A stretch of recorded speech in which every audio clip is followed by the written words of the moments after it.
Higit 17,000 invitation to apply ang ilalabas ng immigration ngayong Hulyo sa pagbubukas ng Parents and Grandparents Program intake. Sino lamang ba ang maaaring makatanggap ng imbitasyon para maging permanent resident ang mga magulang, lolo o lola? Sa report ni Rhea Santos. Matatanda na rin po yung mga magulang ko. So hindi naman po kami mayaman sa Pilipinas. Di naman sabing mahirap. 2024 nang makumpirma ni Joni Arlanza na aprobado na ang kanyang mga magulang bilang mga permanent resident ng Canada. Inabot din ng halos 7 taon ang kanyang paghihintay para makumpleto ang proseso. Para pong nabunutan ka ng tinik, wala naman po kami kaperahan sa Pilipinas. So parang iniisip ko po kasi yun na lang po sanang maano ko sa mga parents ko. Madala ko sila dito.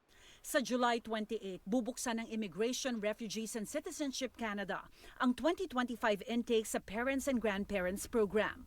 17,860 imbitasyon para maging permanent resident ang ilalabas ng IRCC sa loob ng 2 linggo.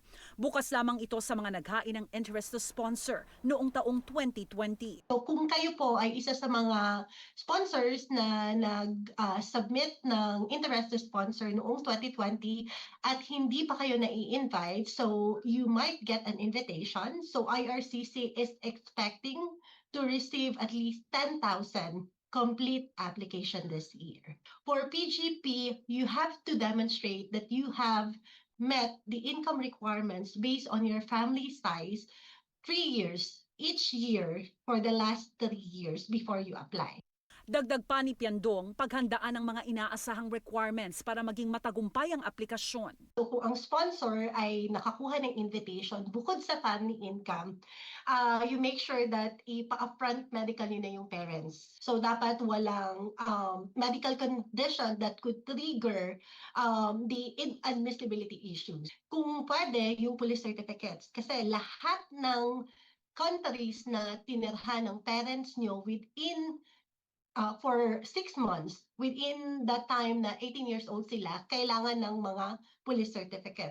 Kung may hamon ng mga magulang para makumpleto ang online application, maaari silang tulungan ng mapagkakatiwalaang kaanak. Makakatulong din daw ang isang immigration lawyer at lisensyadong immigration consultant sa Canada. Para sa tamang impormasyon, pumunta sa website ng Government of Canada. Matagal man ang hinintay ni Arlanza para makapiling ang mga magulang, bawing-bawi naman daw sa kanyang puso. Ngayong kapiling niya na sila. May time po kasi noon dati na during na nasa Pilipinas po sila, na-operahan po ng multiple times yung tatay ko.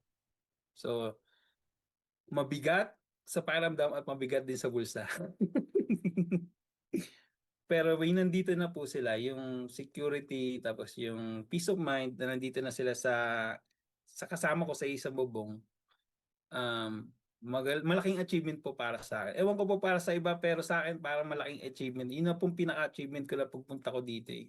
Rhea Santos, Omni News, Vancouver.